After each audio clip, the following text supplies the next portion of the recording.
Yo, what's good? It's your man, 100 Grand Ross with The Rock Never Stops. Yo, did I call it or did I call it? And it's almost sad to say I called it, but I called it. The Golden State Warriors have moved on from Jordan Poole.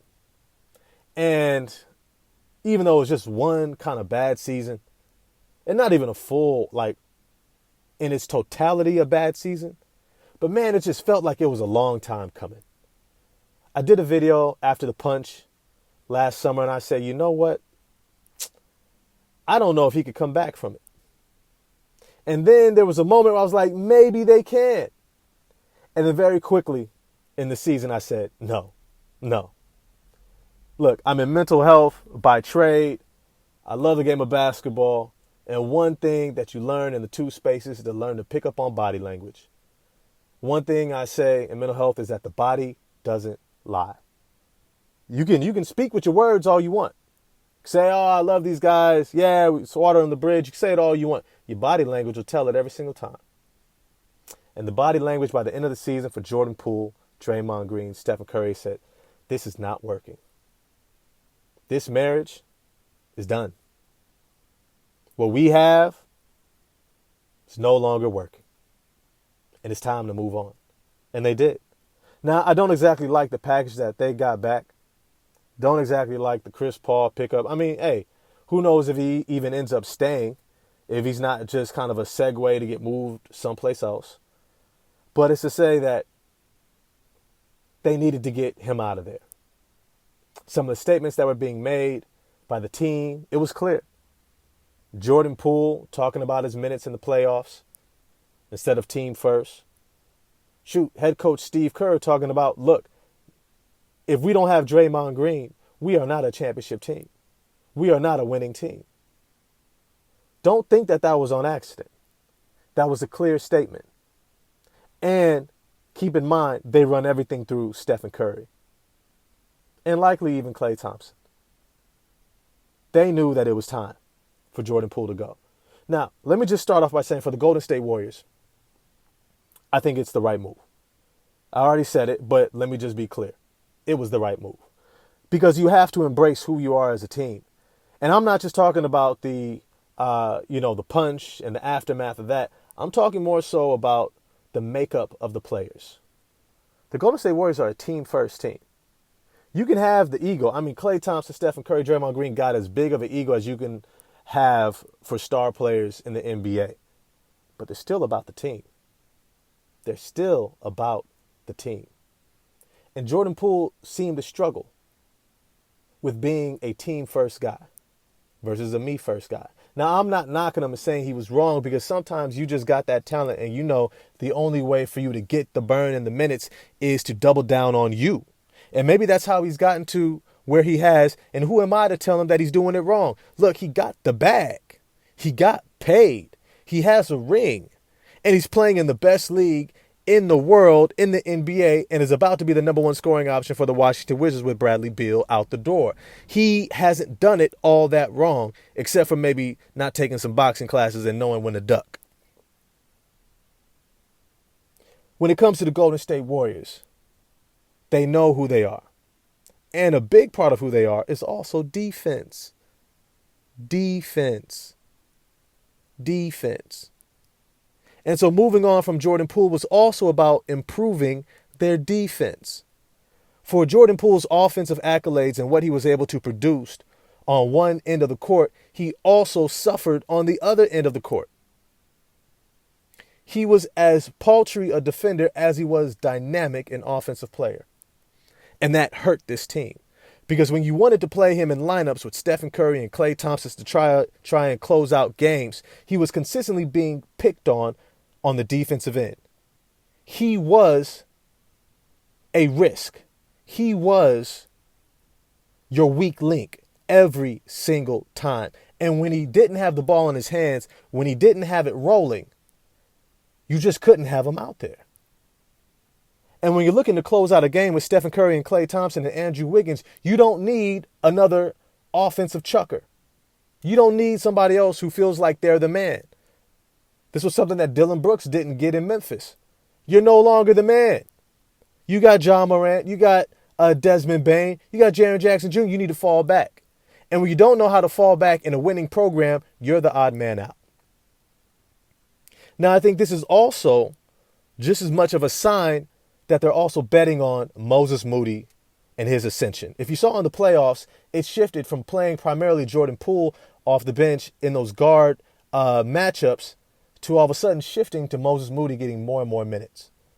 He showed that he can shoot the ball, get out in transition, attack closeouts in a straight line drive. He showed he could be reliable. He showed every bit the amount of talent that we all knew he had coming out of Arkansas. Coming out of high school as a top recruit, as one of the best in his class. At 6'5", with a 6'11", 7-foot wingspan, Moses Moody has the ability to play on both ends of the court at a high level. An extremely high level. He reminds me, honestly, a lot of a Klay Thompson. Being able to catch and shoot off the ball, get into the passing lanes on defense, strong body to defend on the ball, is not going to make a lot of mistakes, plays best in systems where there's movement and the ball is being shared, and he's not going to hurt you on either end. You see, it may not seem sexy what Moses Moody brings, but for winning teams, it's why they win. Look, the sexy guys is what makes your team great. That's Stephen Curry. To an extent, that's Andrew Wiggins. They're going to do the sexy stuff. They're going to dunk on guys. They're going to hit the threes from 35, 40 feet. Right? They do the sexy work on offense. But around them, you need guys who could be great at being basic. Klay Thompson is phenomenal at being basic. Catch and shoot.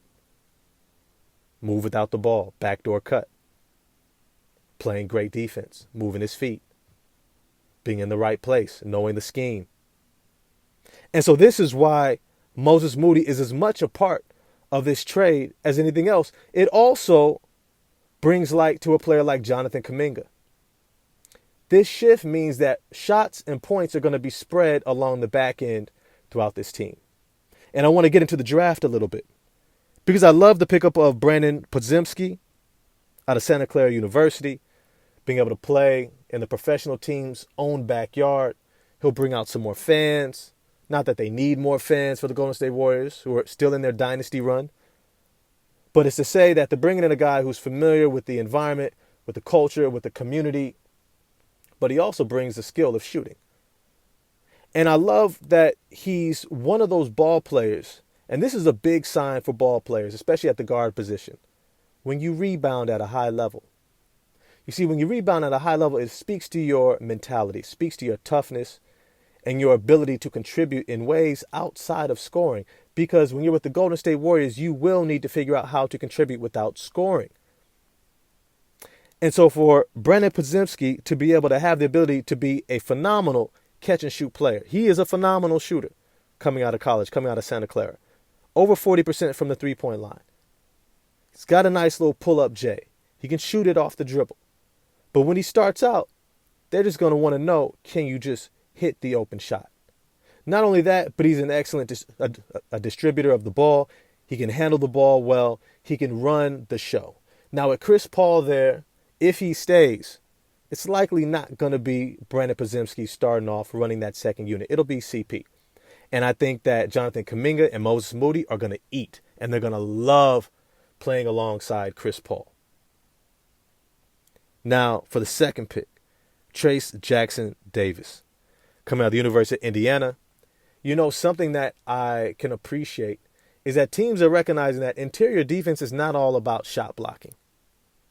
Interior defense many times has to do with positioning, help defense, boxing out and rebounding, and just being in the right place, knowing what the scheme is. And Trayce Jackson-Davis, as an elder statesman coming out of the University of Indiana, he's somebody who understands how to play as a part of a team. Now, he's got a great wingspan. He's got really good athleticism. Kind of reminds me a little bit of a Taj Gibson, where he's only about 6'8", 6'9", but he has a 7-foot or above wingspan. So he can finish over the rim with really good athleticism and he can challenge shots. But his strength is just knowing where to be. Is knowing where to be.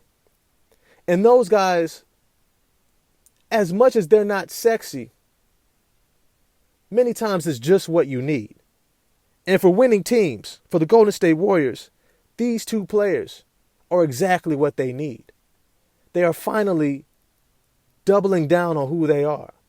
Patrick Baldwin, hey, I know he was a nice looking pick, but he didn't play defense. He wasn't physical. He didn't contribute outside of scoring. And this is what hurts winning teams, because if you can't be the scorer, if you can't be the man, I know you got upside. What do you do? How are you really helping us win? And so I can appreciate the draft. I can appreciate the trade, because it's a clear move that the Golden State Warriors are doubling down on who they are and what makes them a winning franchise. Guys who know what to do, who know where to be. Team first, plays both ends, and they fit. So congratulations, Golden State Warriors. I think this was an excellent draft. Excellent start to the offseason. I think they're still going to bring in a veteran center, somebody like a Cody Zeller, Mason Plumlee. They're going to get one of those, steady, maybe even a JaVale McGee type, where they can bring in somebody who just does what they need him to do, especially at the center position, and give them that front court depth. But hey, as always, I want to know what you all think. Holla at me in the comment section. If you enjoyed the video, smash that like button for me. Hit subscribe. I'm trying to get to 1,000 subs, so I appreciate it if you help me get there. And hit the bell for notifications. I'm going to holla at y'all next time. Peace.